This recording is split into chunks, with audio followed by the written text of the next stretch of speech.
Okay, so let's do a fresh install of Windows XP on VirtualBox, and we're going to try out some obsolete software and hardware. Here's a Cubase presentation thingy. It's Pro Tools SE. The drivers for the Avid M Audio by Avid. Pro Tools LE7. The main reason I'm doing this is to figure out whether these are things that I never tried run. What are they like? So we got Live Light 6, Melodyne Essential, BFD Lite, Amplitude, Reason Adapted 3, Time Warp 2600 Lite, Analog Factory SE, Expand Ozone 3 Lite, Trash Lite, Spectron Lite, and M Audio Pro Sessions SE. So the main gist of this series is to figure out what these things are like. Because I installed them on my real PC back in the day, but never really got into it to see what they were. And we'll even see if we can find the CD for this Steinberg product catalog 2006. That came with this puppy, the Mbox Mini, Mbox 2 Mini. $700, back $6.99 from the Rock Shop back in the day. The Rock Shop in Christchurch comes with Pro Tools 7 LE7. Then I upgraded to the M Audio Fast Track, and then of course I've upgraded from Reason Record to Reason 7, which I upgraded via software to Reason 9.5, and they're now up to Reason 10, so I'll be upgrading to Reason 10. But this is the last of the software boxes that I'll ever own. I went into Rock Shop and I said I want Reason 10 in box, and they go, it doesn't exist. Sorry, you're out of luck there. So, yeah, formatting the hard drive and installing Windows, and we'll skip forward through this bit till we have it installed, and then I'll get back to you. Yeah, so there's hundreds of, well, not hundreds, there's some really good tutorials on how to load XP, so you can follow those. I'm not going to do that, but it took me, I spent maybe 2 years trying to get Windows 98 running on DOSBox, which was a real effort and futility. Now that I just followed one guy's tutorial on loading Linux in VirtualBox, and after watching him, I managed to do XP, Windows 95, Windows 98, the whole shebang on just following the one tutorial that makes sense to me. So yeah, you can watch those. So what I'm going to do now is I'm just interested in loading the drivers for the Avid and see if we can get some hardware to run virtually. So we'll install the fast track drivers.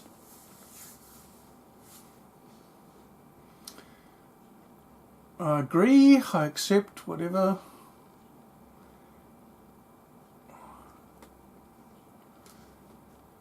Righty ho, now what?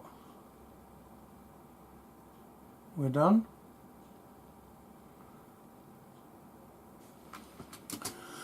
Okay then, so let's set up Reason Record 1.5. See if we can make a bang out of it.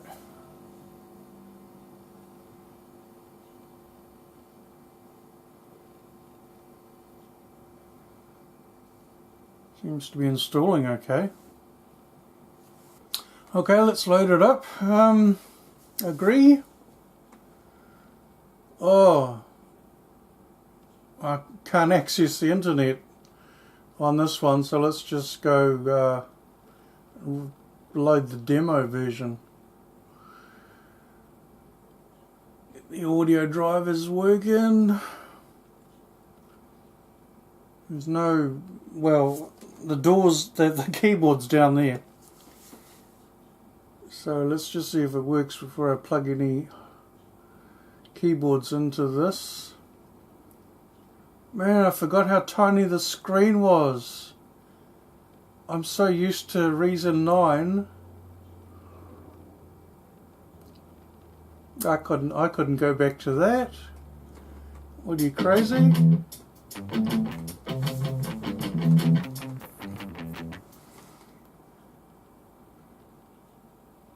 All the things look very similar to 9, obviously they are, but they're more cartoony.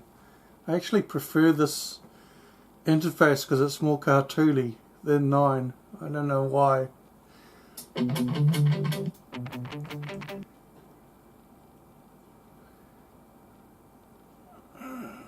Just put it on the normal sound card. Shouldn't need anything special.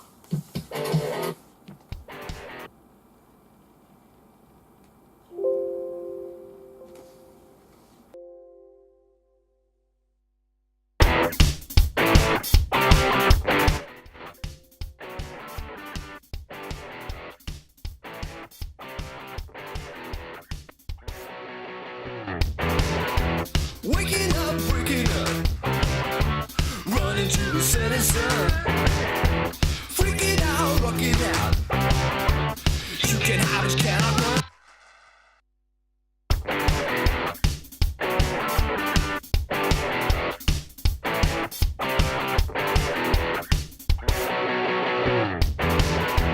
Waking up, breaking up, running to the setting sun. Freaking out, rocking out. You can hide, but you cannot run. One some, half some, you get it on. We get it on. You're gonna get some. What if we don't get along? We get it on. It's time to get some.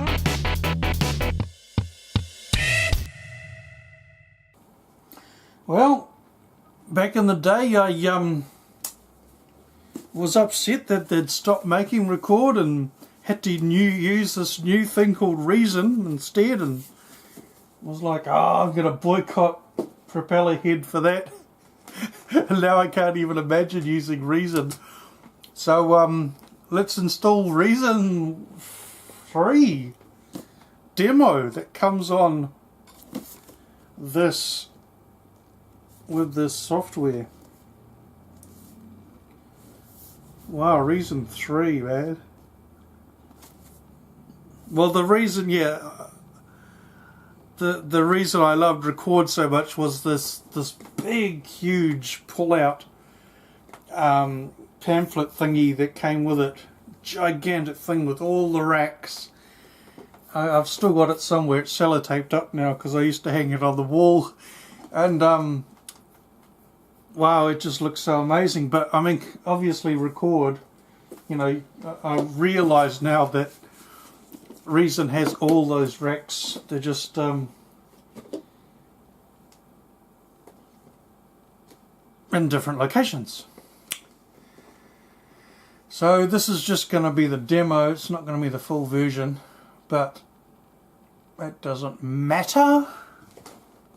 You can't, well, you can't, yeah, I mean, you can't save anything you create, so this is just an experiment to see if the software will install.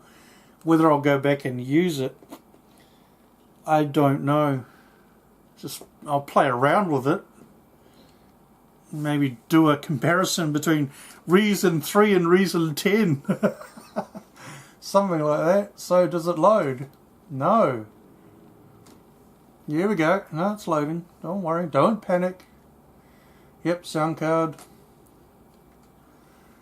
By the way, I've had to reinstall Virtual XP on VirtualBox so many times now that I can just install anything, anytime, anywhere.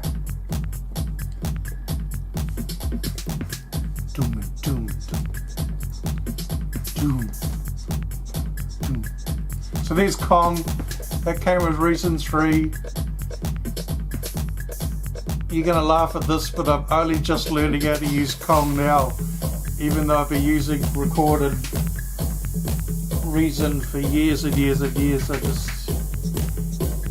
just only just learning the basics.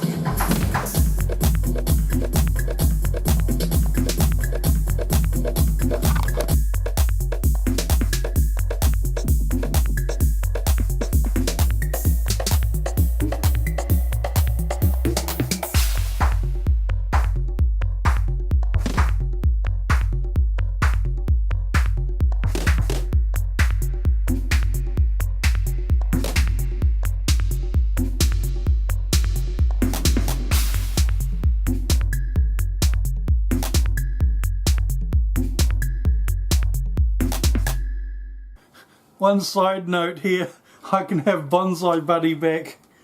Because there's no way the little smurf can hack my computer anymore because it's a virtual PC. It's not gonna be able to send anybody anything because it's not connected to nothing. So I can have him read text files and stuff like he used to do. It's all I used him for until I learnt that he was like some backdoor virus scamware, whatever it was. There's a name, I've forgotten. So, Bonsai Buddy, running on a virtual Windows 98. Hello. What's your name? None of your business. Nice to meet you, Nicola. You don't need to know where I live. Since this is the first time we have met, I'd like to tell you a little Tell me a about joke myself. instead. I'm your friend. What would you like me to say? No, a joke, you twit. Type something into my speak screen and I'll be happy to... Okay, Nicola. What did the beaver say to the tree? It's been nice knowing you.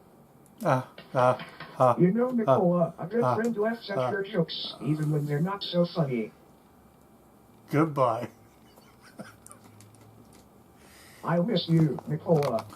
Alrighty then, so for the first time in my life, even though I've owned it for 20 odd years, whatever, let's find out what's on Cubase 4 product presentation CD. Wow. The excitement is welling up inside of me. All for you. Oh, what? QuickTime 7? I don't have that. Oh. Quit. No, QuickTime 7. Get out of there, man. Escape. Exit.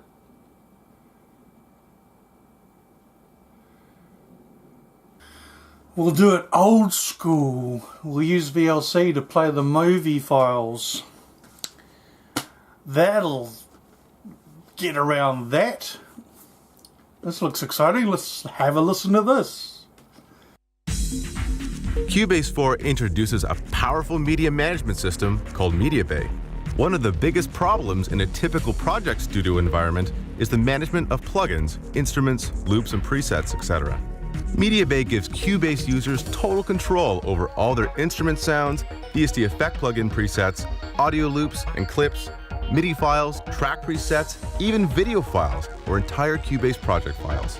It is the central place for browsing, searching, managing, and categorizing any type of media file, the centerpiece of Steinberg's unique SoundFrame architecture. But MediaBay is more than a database. It also includes a smart file browser with flat and focus modes, as well as user-definable presets for search locations. The powerful filter section offers both a multi-level detail search mode and a convenient category search mode, which is perfect for browsing instrument presets or track presets. The viewer area displays search results and can be quickly reorganized by sorting after category or type, using its user-definable column views and column order. Files can be imported into the current project either by context menu command or simple drag and drop. The Scope section of MediaBay gives a closer view at the selected media file. It features preview functions, including auto preview and preview in project context to play loops in the project tempo. Audio files have a ruler waveform display. Standard transport controls are available as well. The tag editor is used to apply and edit standard and user-definable attributes to any media file that is supported in MediaBay. Besides the standard MediaBay window, there are multiple adaptive views of MediaBay available everywhere across Cubase 4. This includes a special SoundFrame view for browsing sounds across available internal and external instruments, a convenient loop browser, as well as any load or save dialogues for VST presets and track presets. Users can conveniently switch between browsing for sounds or searching for a specific drum loop or audio sample via key commands without having to reorganize browser windows. The SoundFrame browser window is specially configured to browse sounds across the entire studio. With Cubase 4's loop browser, users can directly access their existing loop library and preview any loop with just a single click, even in context with the current arrangement. Whether you need to search for drum loops, look for a specific sound, add a whole library of files to your system, or categorize your presets by type, style, character, or your own personal choice of user-definable attributes, Cubase's new MediaBay is the place to manage all of these tasks. Instrument tracks combine MIDI input and audio output into one single track and mixer channel. Instrument tracks are a huge time saver for using virtual instruments in Cubase and have the additional benefit of showing MIDI and plug-in automation in the same location. Of course, instrument tracks are fully integrated with Cubase's new SoundFrame Universal Media Library. Setting up a track for a VSTi is now only 2 clicks away. One of the most powerful new features in Cubase 4 is track presets, especially when they're combined with the new MediaBay. Track presets are snapshots of entire track channel strips. They are available for audio, MIDI, and instrument tracks, and can be categorized using MediaBay attributes. Audio track presets contain EQ and insert effect information. MIDI track presets save MIDI port, channel, and patch data, as well as additional track parameters like MIDI plugins. Instrument track presets include a combination of audio and MIDI track presets, as well as selected instrument and preset information. Track presets open a whole new dimension in sound and track management. Besides being used as templates for new tracks, track presets can also be used to extract EQ or effect settings and paste these into other tracks. Since any type of sound, external MIDI or internal VSTi, can be organized in track presets, searching sounds across instruments is possible. Finally, even multiple tracks can be saved into a single multi-track template. This allows for complex sound textures from multiple sources. Combinations of tracks can also be saved as multi-track presets. Also included are all insert effect settings as well as EQ. Track presets can be saved with attributes like category, style, character, etc. This opens up a whole new dimension in sound management. As you can see, the new Cubase 4 features are much more than the sum of their parts. Essentially, it's up to the user how best to use these new functions. But under the SoundFrame umbrella, there's some really powerful stuff right at your fingertips.